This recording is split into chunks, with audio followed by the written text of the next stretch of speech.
As the immigration debate continues, actor Dean Cain has made a fascinating announcement. He's becoming an ICE agent. Dean, I love this story. Let's dive in. What drove this decision? Well, for me, it's real simple. It's the same reason I joined law enforcement years ago, almost a decade ago, is because at that point in time, people were talking about defunding the police, which is insane to me.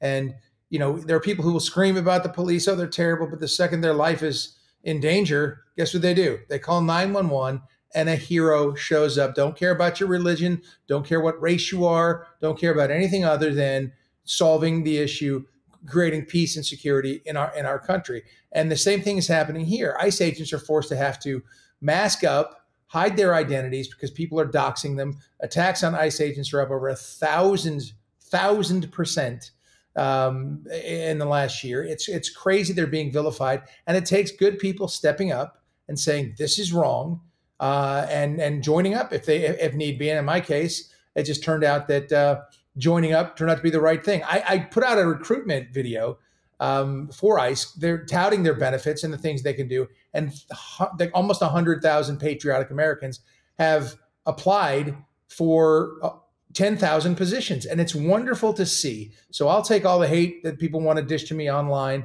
about standing up for Americans and protecting our families, our cities, our country, because I think it's the right thing to do. So I'm going to stand shoulder to shoulder with these ICE officers and agents and say, hey, I'm with you. And hopefully there'll be a lot of other people that step up and this ridiculous hate campaign gets dissolved.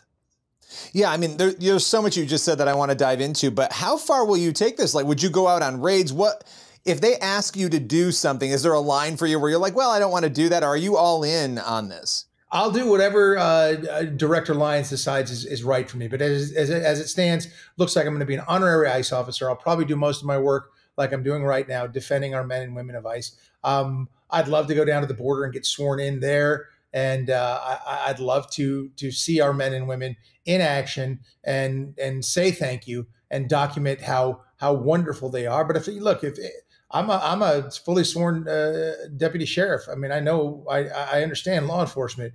If they want me to get out there, if they think that's an important thing to do, I'll get out there. I'll do whatever it takes to help defend this country and that means Democrats and Republicans and everybody. The individuals, when you look at the individual cases of a Laken Riley or a Jocelyn Nungery, that's horrific. And anybody who stands for what's right would say this is a problem and we need to fix it. I mean, you can't have a system. This should not even be a partisan issue. And I guess I'll editorialize here, but you can't have a system where you have people running around, millions of people, where you don't know who they are. You don't know anything about them. There's no documentation. It's not a sufficient system to operate a country. And as you just stated, there have been numerous examples of crimes that have been perpetuated against American citizens. It is common sense to protect the border, and people can debate what that looks like. But the fact that you are standing up and doing this, you mentioned the online hate. I know you're getting a lot of support. You are getting some pushback, though. People calling you a fake Christian, things like that, right? 100%. They're calling me a fake Christian.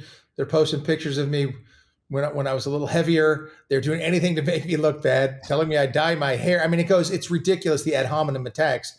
But they'll look at any way to tear you down, to scare people from wanting to do it. That's what they do. They're trying to frighten people. And I'm not going to walk around in fear. None of us should. Fear is a disease. Don't let it control your life.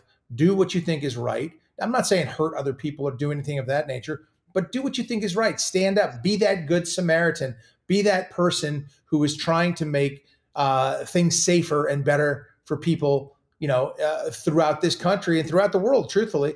But the fake Christian attacks, that's an immediate block. I just block them on social media when they do that. If they want to get into that, I'll turn them to you and let you eviscerate them. Yeah, it's at the end of the day, you go back to defund the police. You were bringing this up before. The impact that actually had, we have to really dig into that, because when you are saying we want to defund the police and you're coming up with all these other ideas, look, I'm all for, I think all of us are, reforming things that are bad, right? If there's something in the system that needs to be fixed or somebody does something wrong, you deal with it. But this idea that we should be defunding them, if you think there's some malignancy within the police, which I don't personally think there is, then you might want to give them more funding to figure out how to fix that. Talk a little bit about that, because as somebody who, is in law enforcement and has been, that was a really disturbing movement for many around the country. It was horrible. And that's why I joined up. And then when you know these men and women who serve in law enforcement, you know that they're mothers and fathers and brothers and sisters and cousins and people you love and have around you. They forget that these are human beings and they have a life and they have family and they're trying to do the right thing. And this is the profession that they chose to serve and protect others. That is extremely noble and something that should be celebrated. When I was a kid, it was celebrated. It was, don't talk to strangers unless it's a police officer, because they're there to help. And now they're teaching them the exact opposite. And I don't understand that. It doesn't make sense to me. And if you spend any time with some of these ICE agents and officers and folks on the ground, they're of every ethnicity, every religion, every color, every creed, and they're doing the best they can to protect Americans, American citizens, and anybody who's here in this country. They are there standing for law and order. And I don't see how that's a negative thing from any side of the aisle, Democrats, Republicans, anybody. They're there to protect you, and they're doing their job that Congress wrote the laws to have them do. So if Congress wants to change the immigration system, which I think is broken and needs to be fixed tremendously, because it's ridiculous that my friend Matthew Marsden can't get his son here from the UK. He's been here. He's got 9 kids. He's a fully sworn American citizen. He can't get his kid in. That doesn't make sense. But when you're letting in cartel members, when you're letting in people who are completely unvetted, who don't want to assimilate to this country, we're doing a real disservice to our country. And the same thing with police officers. The recruitment was down hugely for police officers. Morale was down during the defund the police movement. And that's the exact same thing that I'm trying to turn around here by joining up with ICE and saying, hey, these guys are great patriotic Americans. They should be respected and revered instead of vilified like they are. One of the things that happened to me that was shocking was, and I still laugh at, I'm giggling at it because it's so absurd, is that Jared Moskowitz, I don't know how you say his name. I couldn't pick him out of a lineup, but he's a congressman. He wrote, and he actually tweeted this, a sitting U.S. congressman tweeted that $50,000 bonus, what they're giving to newly signed ICE agents, $50,000 bonus is the biggest contractual bonus Dean Cain will ever get. Cutting me down for supporting our law enforcement officers and ICE, and cutting me down personally with ad hominem attacks to scare people away from joining. And I find that reprehensible and completely un-American. Yeah, and at the end of the day, there's no conflict between saying we need to do all the things you just discussed, right? We need to support ICE, and we need to fix the system. The system's broken, as you were saying before. We have had, and I will say this, examples that I've vetted, I've looked at, where you have people. It's complicated, right? They're technically not here legally, but they didn't break through the border. They were illegally here at one point. The government's going to have to figure out, once you sort of overcorrect, you have to figure out, well, do we really want to be arresting the guy who came here at age 15 with his parents and now he's a pastor serving his community? Like, do we really want to do that, or do we need to pull back and have more staff, right, to look at these cases, right? We want to, but you're right. The overcorrection is absolutely true. We had such a bad problem. Let's take it like a baseball swing or a golf swing. When you're learning the right way to do it, or to improve your swing, to improve our system, you do overcorrect. And then you find the right spot. So there will be people, unfortunately, that are caught up in this, but they are in the country illegally, and they need to be they need to deal with that with the U.S. government. And there should be fixes.